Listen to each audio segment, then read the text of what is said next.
ألا وإني قد دعوتكم إلى قتال هؤلاء القوم ليلا ونهارا وسرا وإعلانا وقلت لكم اغزوهم قبل أن يغزوكم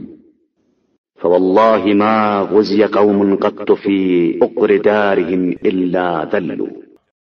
آگاہ ہو جاؤ کہ میں نے تم لوگوں کو اس قوم سے جہاد کے لیے دن میں پکارا اور رات میں آواز دی،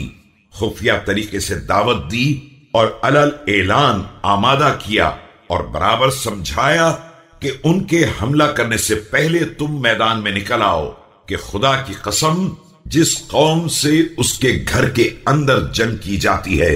اس کا حصہ ذلت کے علاوہ کچھ نہیں ہوتا ہے.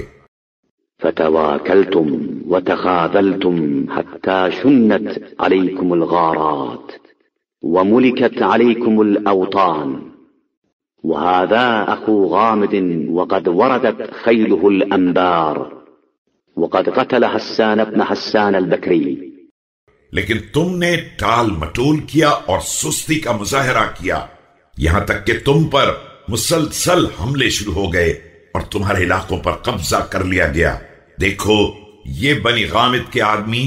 یعنی سفیان ابن عوف کی فوج انبار میں داخل ہو گئی ہے